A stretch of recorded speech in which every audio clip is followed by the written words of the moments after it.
you, if you were an NBA player right now, would you have mixed emotions about playing?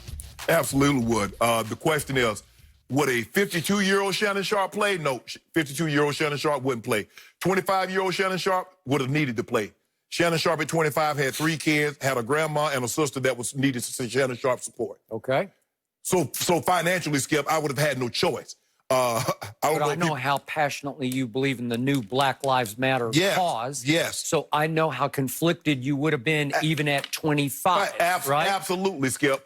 But even at the cause, I had put myself and assumed responsibility for people that were counting on me. And I understand that my community was counting on me also. Correct. But the first obligation, it was to the family. Yep. And then I would deal with what I needed to do with the community after that. So, yes, I would have been very conflicted. And I love Fred VanVleet's honesty because he's absolutely 1,000% right. He has an obligation to his family, and he understands that this comes at a very trying time, that what we see going on in America and around the world, and we see the movement and the steam that this thing has picked up, and you don't want to lose that, Skip. You don't want to lose that momentum. And he's like, man, we're going to lose. I know we're going to lose some of this momentum. And it's sad that that's what's going to happen. And, Skip, I get all the symbolic gestures, planting the court, Black Lives Matter. Skip, I get that, taking down the statues and no more Aunt Your Mama. By the way, each player on his back, no name, but you can have your own personalized. Your cause. And I get that, Skip, taking down the Confederate statues and Aunt Your Mama and no more Uncle Ben's. Skip, those are symbolic gestures. What Black America really want is economic equality and real justice. That's what we want. Yep. And if in the process of we gaining that, you remove these symbolic make these symbolic gestures, okay. But economic equality and real justice, that's what we want. Gotcha. So Fred VanVleet, a deep thinker, said, and I quote, "We all know the right thing to do is to not play, to take a stand." So Fred VanVleet is not a superstar in this league, but he's speaking his heart. He is perfectly expressing the conflict that's going on inside all kinds of NBA players. I think a lot of players feel the exact same way that Fred VanVleet, but he verbalized it. Okay, what's your gut feeling on the way the best player, in your opinion, LeBron James, what conflict is he feeling in his heart right now? Honestly, I believe LeBron James says, I can play and still bring about the change necessary for America to be what I think America should be. Okay, because LeBron doesn't need the money to play. Again, his stature as a player is hanging in the balance because he has a chance with a very good basketball team to go win a championship right now. Right. So does that mean as much as the cause means to him? How do you think he's juggling that in his head right now? I think he said it before. I think when he built that school, the I Promise Will Help, and he said that's probably a greater accomplishment or achievement than anything he's done in the game of basketball. Okay. You know, Skip, and Fred VanVleet also said, he said, this is a long-term thing here. You can't be in this for the short term. And it's not about 1 year or 2 years, Skip. This thing is going to project out over an extended period of time. And, Skip, what they're going to have to do, because eventually you can protest and you can bring awareness all you want to, but they're going to have to put this in the hand of politicians. And what they're going to have to do, if you look at who endorses certain politicians, you look at who accepts money from the NRA, you look at who accepts money from Facebook and Google and all these corporations. So that's what you're going to have to do. You're going to have to go, because Google ain't there protesting. The NRA ain't in the streets. They got lobbyists. And they're going to, okay, now this is what we're going to do. This is what we need you to do. Now, Skip, this is not very, you know, when you do social activism, Skip, it doesn't pay really. It doesn't pay. Because really, most of these things are nonprofit. You know, Google can give somebody that's working on for you, they can give Senator McConnell, if he got a kid, they can give him a job. And Facebook can give you a job. NRA can give you a job. I mean, how many people say, well, yeah, you know, that's what I want. You know, I got a degree from Harvard or Yale or from, you know, some HBCU. And what I want to do is social activism. Doesn't pay well. So that's what you're going to have to do, Skip. You're going to have to get people that do this for a living, that go to these politicians and says, okay, buddy, this is what we need. Okay. Like you did this for the NRA, like you did this for Facebook and Apple and Google. We need the same kind of people standing up there fighting for us trying to get bills, legislation passed that's going to help these causes. Okay.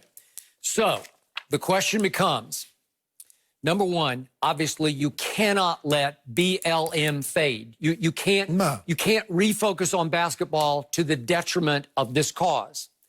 But can you do both? Can you maximize, capitalize on the stage in the contained sort of, bubble, if you will, in Orlando? Can you take that stage, which America is just starved for, and maximize the impact of the stage for the cause, as well as playing basketball to entertain people, right? Yes. Can you? Yes, I believe you can. Yeah, absolutely.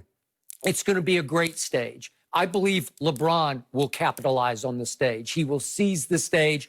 He'll be doing interviews at shoot-arounds and post-game, and I think he will be great at that. I think he will be powerful. Skip, to give you an example, I believe Muhammad Ali would have fought had they let him while he was going through this process, but he couldn't fight. Right. They said, you cannot fight. I believe Muhammad Ali would have still fought while dealing with what he had to deal with. But he was just a conscientious objector. Right. You're talking about, I don't have any quarrel with them Viet Cong, right? Right. So he said, I'm not going to Vietnam. Right. But I'm saying, though, Skip, they said they outlawed where he couldn't fight. Yeah. So I believe even though while he wasn't going through that, while it was being played out through the Supreme Court, I believe he would have fought if he could have had an opportunity. Okay, he didn't become stationed. He didn't stop fighting because he wanted to. But for 3 years, Ali traveled the country and spoke for his cause at the time, and he was sort of a lone wolf in the cause. Right. But he spoke for rights, for racial rights in America, and he was a trailblazer in the 3 years he could not fight. That was with Dr. King. He protested, but he still got up in that pulpit on Sunday. Yes, he did.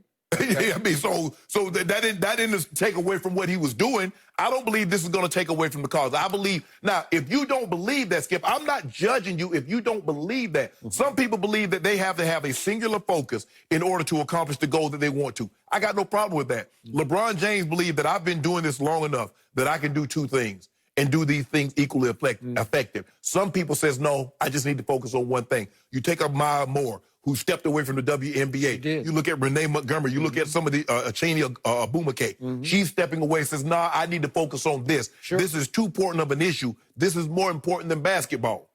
Got no problem with it. Bless their heart. I'm glad. But I believe that, Skip, this is going to be projected out over an extended period of time. And at the end of the day, Skip, protesting, but we're going to have to get in front of the politician. Okay, you're going to have to get that's fine. I disqualified myself early on, and I told you, selfishly, I want them to play basketball. I think there's a part of you that wants them to play basketball. We miss it dearly.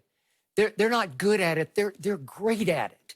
So, again, do we need a little diversion? Do we need entertainment? Do we need some hope to help ease us through the pandemic, maybe even out of the pandemic by the end of the playoffs? Is it possible? Sure.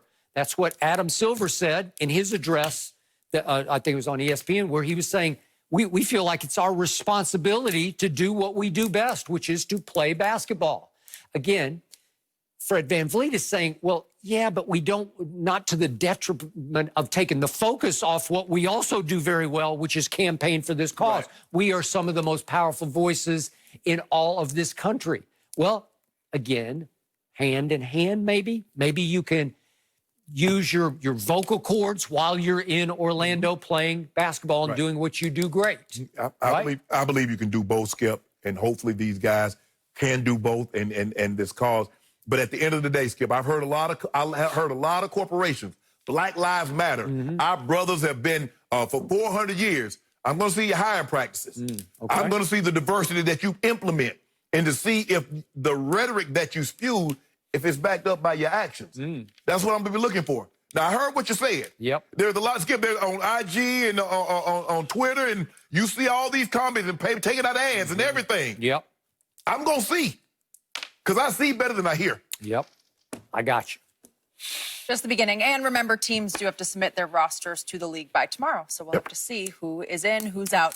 Tom Brady saying that his defining moment was not winning a Super Bowl. Interesting. He's had so many moments. I wonder what it is. We'll tell you next.